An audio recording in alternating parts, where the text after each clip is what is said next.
اعوذ باللہ من الشیطان الرجیم بسم اللہ الرحمن الرحیم نحمدہ و نصلی علی رسولہ الکریم اما بعد السلام علیکم ورحمۃ اللہ وبرکاتہ.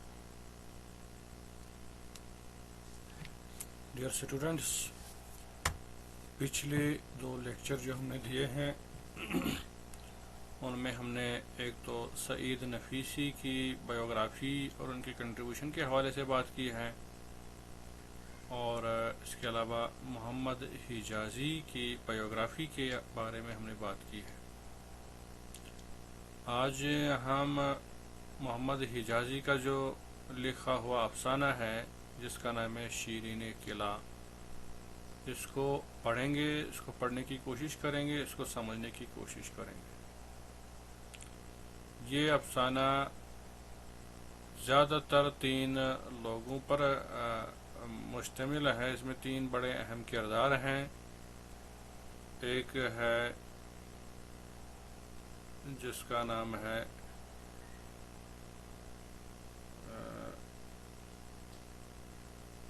ایک کردار اس کا جس کا نام لیلا ہے. وہ لڑکی ہے اور اس کے 2 عاشقوں کی کہانی ہے، جن میں سے ایک کا نام مراد ہے اور دوسرے کا نام رستم ہے. تو مزید تفصیل دینے کے بجائے میں چاہوں گا کہ ہم ڈائریکٹلی اس کو پڑھنا شروع کریں تاکہ ساتھ ساتھ میں سیاق و سباق بھی سمجھ میں آ جائے، اور جو آغاز میں ایمبیگوٹی ہے وہ ایمبیگوٹی ہی بانی رہے، جو ابہام ہے آغاز میں وہ ابہام ہی بنا رہے. رفیقی دارم کہ تازہ در مازندران ملکی بدست آورده. یہ رائٹر جو ہے اپنے جذبات کی طرف بات کرتا ہے، چونکہ رائٹر جو ہے آخر تک اپنا نام ظاہر نہیں کرتا ہے. اس کی ایک بیوی ہوتی ہے جس سے اس نے شادی کی ہوئی ہے، جس سے یہ اپنا رفیق مانتا ہے اور کہتا ہے کہ رفیق دارم یعنی میری ایک بیوی ہے کہ تازہ، جس نے تازہ یعنی حال ہی میں در مازندران میں ملکی بدست آورده، اس نے کچھ ملک یعنی زمین کچھ خریدی ہے، کچھ پراپرٹی وہاں حاصل کی ہوئی ہے. پھر چندی بود اسرار داشت 2 روزی برمیم ده، یعنی چندی بود یعنی کچھ وقت سے تھا، کچھ وقت سے وہ اصرار کر رہی تھی. چندی بود اصرار داشت 2 روزی برمیم ده کہ 2-3 دن کے لیے ہم گاؤں چلے جائیں، یعنی مازندران چلے جائیں، وہاں کے آب و ہوا سے لطف اندوز ہو جائیں. بیفتیم یعنی وہاں پر بیٹھ جائیں، و نفس راحتی بکشیم اور راحت کی سانس لیں، یعنی 2-4 دن ہم وہاں جا کر آرام کریں، بیٹھیں. می گفت وہ کہہ رہی تھی، صبح زود کی حرکت کنیم، صبح سویرے جب ہم نکلیں گے، حرکت کریں گے، ظہر میرسیم بھی شیرینی قلعہ، تو ظہر تک ہم شیرین قلعہ تک پہنچ جائیں گے. یعنی صبح سویرے جب ہم نکلیں گے مازندران کے شیرین قلعہ تک ہم پہنچ جائیں گے ظہر تک. باقی روز، باقی جو دن بچے گا وہ حصہ، و فردہ اور اس کے بعد آنے والا اگلا دن یعنی کل و پس فردہ اور اس کے بعد پرسوں، فردہ پس فردہ را انجا خوش می شویم، وہاں ہو کر خوشی سے بیٹھیں گے. وہ ہر وقت می خواہی بر می گردیم، اور اس کے بعد جب آپ چاہیں، جس وقت بھی آپ چاہیں ہم واپس لوٹیں گے. انچ می توانست از ہوا و صفحای انجہارا تعریف می کرد. تو یہ وہ باتیں تھی جو ڈائریکٹلی جو رائٹر ہے کوٹ کرتا ہے اپنی شریک حیات سے، اپنی رفیق سے. اس کے علاوہ وہ باتیں جو وہ ڈائریکٹلی کوٹ نہیں کر رہا ہے، وہ کہہ رہا ہے انچ می توانست یعنی جتنا وہ کہہ سکتی تھی، جتنا وہ بول سکتی تھی، از ہوا، یہاں کے موسم و ہوا کے موسم کے حوالے سے، وہاں کے آب و ہوا کے حوالے سے، صفحہ یہ انجاہا، یعنی وہاں کی صفتیں جو ہیں، وہاں کے ماحول کی صفتیں، وہاں کے موسم آب و ہوا کی صفتیں تعریف می کرد بولتی گئی، بول رہی تھی کہ وہاں کیا کیا ہے، کیا کیا نہیں ہے. یعنی یہ وہ باتیں ہیں جو اس نے مختصراً اس جملے کے ذریعے سے بیان کیے ہیں، لیکن ڈائریکٹلی تفصیل نہیں دی ہے.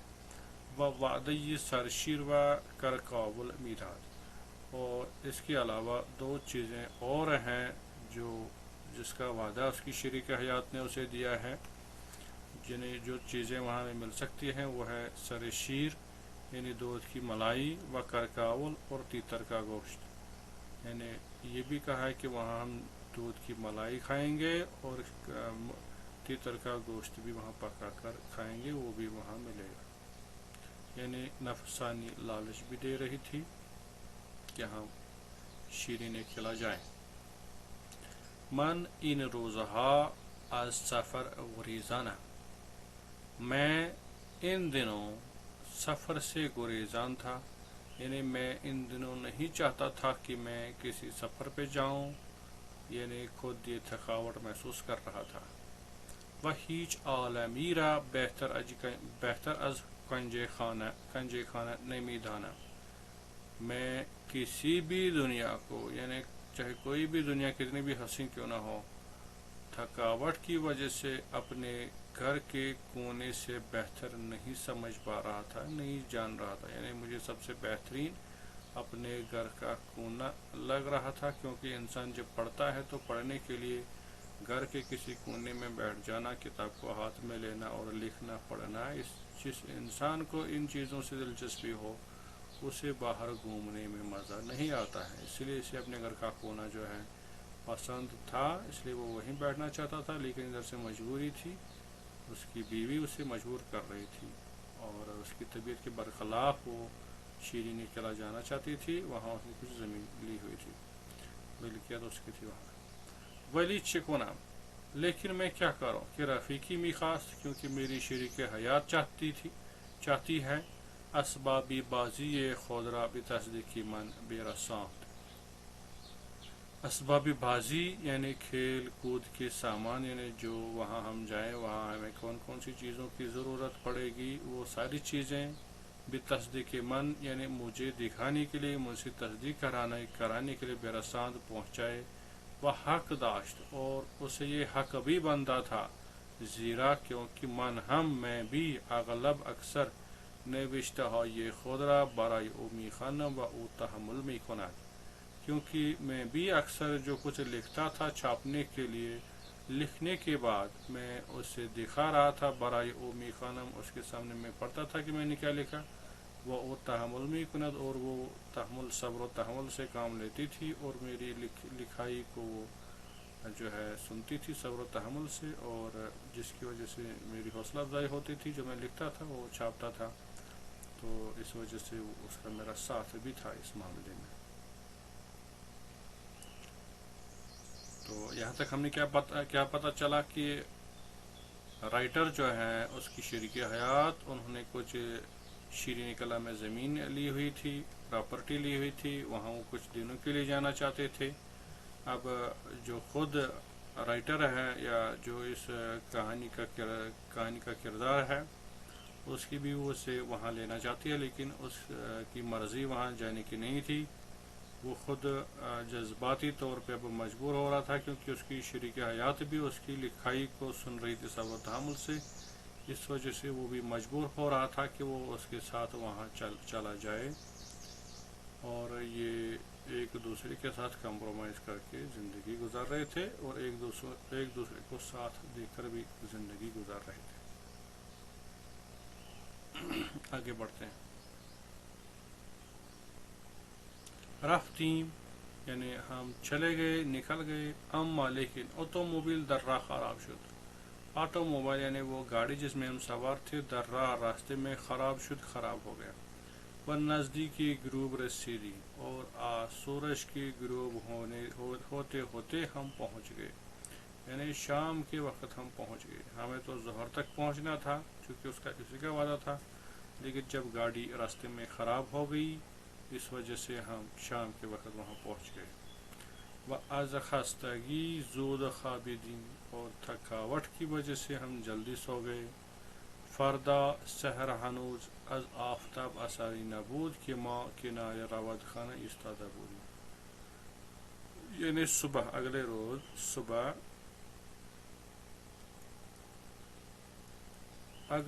صبح آفتاب ہنوز از آفتاب اثری نبود، یعنی ابھی سورج نہیں چڑھا تھا، یعنی کافی ماہ کنارے رود خانہ، ہم دریا کے کنارے ایستادہ بودیم، کھڑے تھے. یعنی ہم صبح سویرے اٹھے اور سورج چڑھنے سے پہلے ہی ہم دریا کے کنارے کھڑے تھے. وہاں کے نظاروں کا وہ جو منظر ہے اسے دیکھنے کے لیے کافی سویرے چل پڑے، نکلے. وخواب آلودہ، یعنی ابھی آنکھوں میں نیند ہی تھی، ابھی نیند کے اثرات دکھ رہے تھے. ذوق زدہ می دیدیم، اور ذوق زدہ یعنی ہمارے دل کے اندر جو دیکھنے کا شوق تھا کہ مازندران میں کیا ہے، یعنی شیرین قلعہ میں کیا ہے، وہ ذوق دل میں لیے ہوئے می دیدیم دیکھ رہے تھے ہم. کہ آہستہ و شور انگیز، کہ آہستہ سے شور انگیز، یعنی تھوڑا شور بھی تھا دریا کے پانی کا، اس کا بھی اثر تھا. سیاہی از آسمان می رود، آسمان سے سیاہی جا رہی تھی، یعنی اندھیری چھٹ رہی تھی، یعنی سورج کی روشنی جو ہے آہستہ آہستہ زمین پر پھیل رہی تھی. ستارہ ہا چشمکی می زنن، ستارے جو تھے وہ چشمکی می زنن، یعنی وہ کبھی دکھ رہے تھے تو کبھی غائب ہو رہے تھے، ان کی یہی حرکت تھی. چشمکی زنن یعنی جس طرح سے ہم کبھی آنکھ بند کرتے ہیں اور کبھی کھولتے ہیں، جس کو بولتے ہیں چشمک زدن، آنکھ مارنا. یعنی ستارے آنکھ مار رہے تھے، یعنی وہ چھپ رہے تھے، ان کی صورت بھی آہستہ آہستہ جو ہے ختم ہو رہی تھی. وہ قائم می شوند، اور کبھی دکھ رہے تھے، کبھی چھپ رہے تھے اور کبھی دکھ رہے تھے. قلہا سرمی کشن، قلہا یعنی پہاڑوں کی چوٹیاں، وہ ان کی جو سر ہیں، ان کی جو اوپری لیئر ہے وہ دکھائی دے رہے تھے.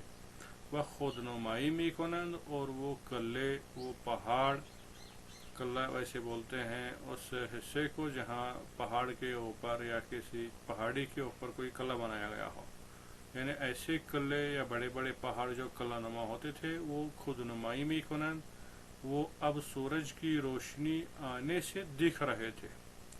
پردہ تاریکی کی روی آب کشیدے و خروش رود را سہمناک کرده بود. پردہ تاریکی یعنی تاریکی کا پردہ، یعنی اندھیری کا پردہ، کہ روی آب جس نے پانی کی سطح کو کشیدے، یعنی پانی کی سطح کو بھی کالا کیا ہوا تھا. و خروش رود را سہمناک کرده بود، اور پانی کی آواز کو، پانی کی خروش کو بھی جیسے اس نے سہمناک کیا ہوا تھا، یعنی اندھیری کی وجہ سے وہ پانی کی آواز بھی جیسے دکھائی نہیں دے رہی تھی. نازک شد، وہ بھی اب آہستہ روشنی کی وجہ سے نازک ہو رہا تھا، یعنی پتلا ہو رہا تھا، وہ اندھیرا پن چھٹ رہا تھا. وہ دھرید، اور جو روشنی اندھیرے کو پھاڑ رہی تھی. ان همه غول و دیو مازندران که در شاهنامه خوانده بودم به صورت کوههای عظیم و درختهای بلند و دره‌های عمیق در آمدند. ان همه غول، غول کہتے ہیں جنوں کو، دیووں کو. یہ گول و دیو مترادف الفاظ ہیں، یعنی ان دونوں کا ایک ہی مفہوم ہے. یعنی وہ دیووں کے بارے میں، وہ جنوں کے بارے میں، مازندران کے جنوں اور دیووں کے بارے میں، کہ در شاہنامہ خواندے بودم، جن کے بارے میں میں نے شاہنامہ سے پڑھا تھا، شاہنامہ میں سے پڑھا تھا. بے صورت کوہائے عظیم، بڑے پہاڑوں کی صورت میں، و درختہائے بلند، اور اونچے اونچے بڑے بڑے درختوں کی صورت میں، و درہائے عمیق، اور گہری کھاڑیوں کے صورت میں، گہرے دروں کی صورت میں، ندی نالوں کی صورت میں در آمدن میرے سامنے نظر آ رہے تھے. یعنی جن دیووں بھوت پریت کی صورت میں، بھوت پریت کے بارے میں نے شاہنامے میں سے پڑھا تھا، اب یہاں دیکھ رہا تھا کہ وہ بڑے بڑے پہاڑوں کی صورت میں اور اونچے اونچے درختوں کی صورت میں میرے سامنے، اور بڑی بڑی کھاڑیوں کی صورت میں میرے سامنے یہاں خود نمائی کر رہے تھے، دیکھ رہے تھے.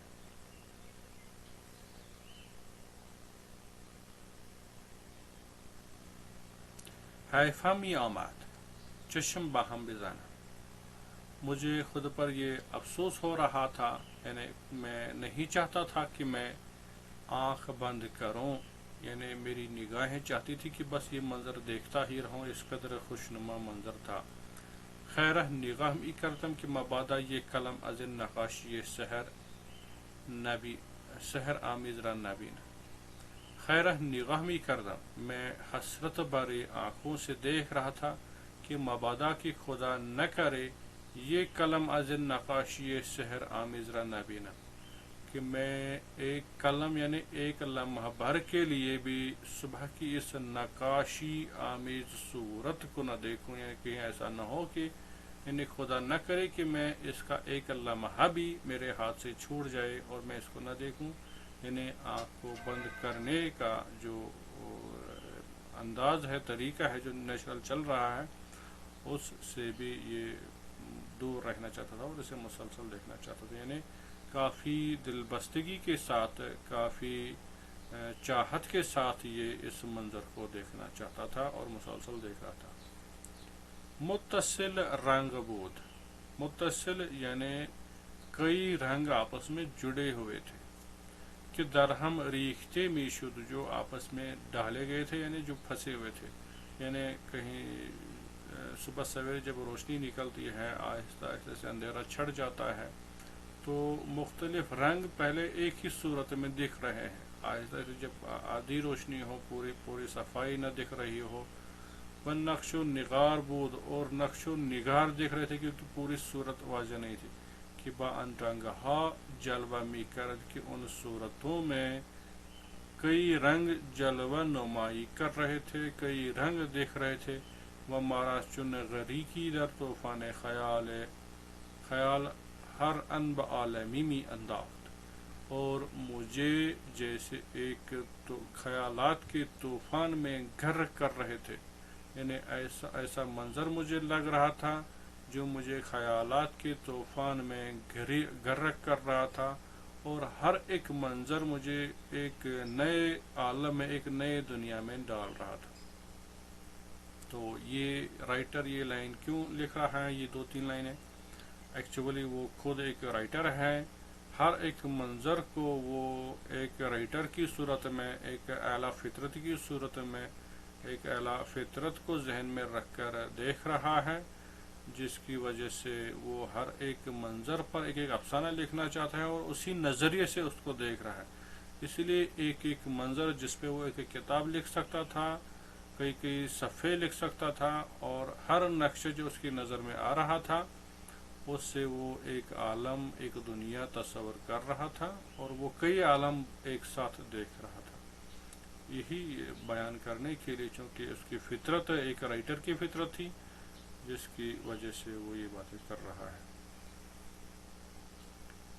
وقتی آفتاب زد، یعنی جس وقت سورج نکل پڑا، و رنگ و روی دنیا شستے، اور دنیا کا رنگ و روی یعنی دنیا کے رنگ بھی اور دنیا کا چہرہ بھی شستہ یعنی صاف کیا، اس کو دھویا. و براق نمایان شد، اور چمک کی صورت میں ظاہر ہو گیا. یعنی جب سورج چڑھ گیا تو دھندلی صورتیں جو تھی، دھندلے رنگ جو تھے وہ صاف ہو گئے. تو ایک بہترین نقش، بہترین ایک صورت جو ہے ظاہر ہو گئی ہے. دیدم، میں نے دیکھا، سر کوہا مثل مخمل سبز سیر، از وزش نسیم خواب و بیدار می شود. میں نے کیا دیکھا؟ سر کوہا یعنی پہاڑوں کی جو اوپری لیئرز ہیں، پہاڑوں کی جو تپے ہیں، پہاڑوں کی جو ٹیلے ہیں، مثل مخمل سبز سیر، یعنی وہ سبز سیر مخمل کی طرح، یعنی ان پر جو گھاس پھوس تھی، جو گھاس وہاں چڑھا ہوا تھا، اس وجہ سے وہ پوری تہ جو تھی وہ سبز دکھ رہی تھی، مخمل جیسی دکھ رہی تھی۔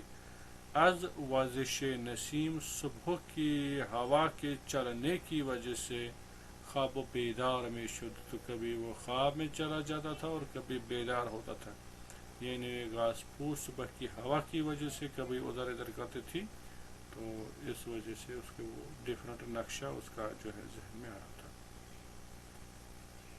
درختهای دامنه چنان در ہم چسبیدے، یعنی درختوں کے دامن جو ہیں، یعنی درختوں کی جو ٹہنیاں ہیں جو نیچے کی طرف آ چکی تھی، چنان در ہم چسبیدے، یہ ایک درخت اور دوسرے درخت کی ٹہنیاں آپس میں اس طرح سے چسبیدے تھی، یعنی جڑی ہوئی تھی، پھنسے ہوئے تھے، بس سر باہم آوردے، اور انہوں نے سر ایک دوسرے کے اندر پھنسایا ہوا تھا، آوردیان کہ اسرار شب را از دست نخواہند داد، ایسا لگ رہا تھا کہ وہ اسرار شب یعنی رات کے اسرار کو، رات کے رازوں کو وہ اپنے ہاتھ سے جانے نہیں دیتے تھے۔ یہ مثال کے طور پر اس نے بیان کیا ہوا ہے کہ رات کے رازوں کو یہ ہاتھ سے جانے نہیں دیتے تھے، اس قدر درخت جو تھے آپس میں جڑے ہوئے تھے، ملے ہوئے تھے، اس قدر شادمانی تھی۔ دو طرف رود خانه و تا آنجا که چشم کار می کند، بر پستی و بلندی زمین فرشهایی از هزاران غل برجسته انداخته بودند۔ دو طرف رود خانه یعنی دریا کے دونوں اطراف میں، دونوں سائڈ میں، و تا آنجا کی چشم کار می کند، اور یہاں تک کہ آنکھ کام کر رہی تھی، یعنی جہاں تک انسان کی نظریں دیکھ پا رہی تھی، بر پستی و بلندی، چاہے وہ پستی ہو یعنی نیچے کی طرف ہو، یا بلند یا اونچائی کی طرف ہو، زمین کے یا دریاؤں کے نیچے یا پہاڑوں کے اوپر تک، فرشهای از هزاران گل برجسته انداخته بودند، ہزاروں پھولوں کی قسموں سے ایک فرش جو ہے بچھا ہوا تھا، بہترین پھولوں کا فرش لگا ہوا تھا، سجا ہوا تھا۔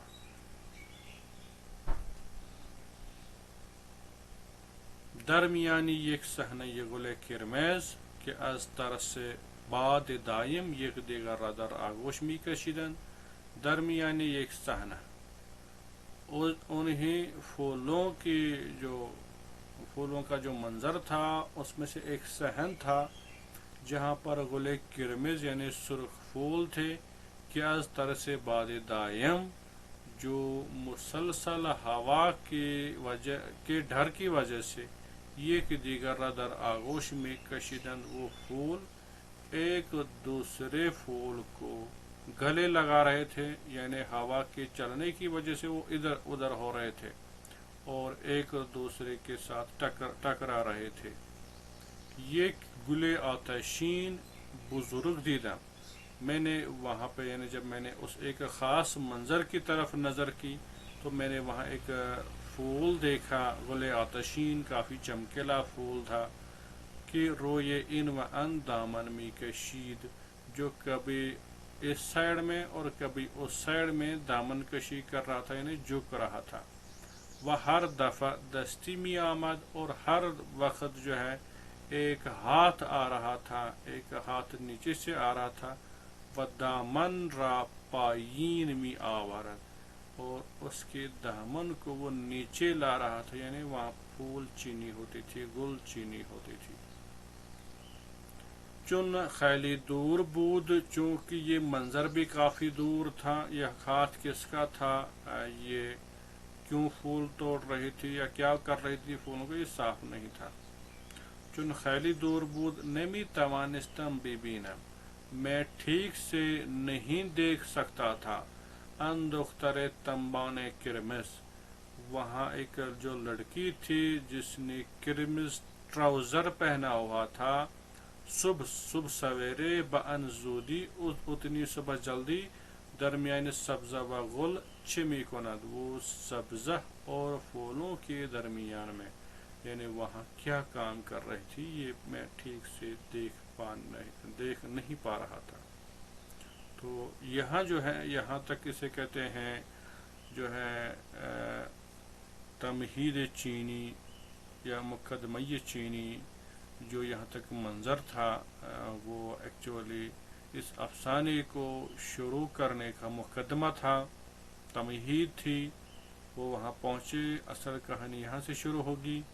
یہ لڑکی کون تھی اور اس لڑکی کے ساتھ آگے کیا کیا کہانیاں ہیں وہ ہم انشاءاللہ نیکسٹ لیکچر میں پڑھیں گے. تو یہاں تک ہم آغاز تک پہنچے کہ ایک مازندران یا شیرین قلعہ میں جو لڑکی پھولوں کو توڑ رہی تھی کافی صبح سویرے، اور یہ دو دیکھ رہے تھے، میاں بیوی صبح سویرے نکل کے وہاں یہ منظر دیکھ رہے تھے. تو پھر اس لڑکی جس کا نام لیلا ہوتا ہے اس کی زندگی کیسی کیا ہوتی ہے، اس کے عاشقوں کی کیا کہانیاں ہیں وہ ہم آگے انشاءاللہ نیکسٹ لیکچر میں پڑھیں گے. تو فی الحال کے لیے اتنا ہی.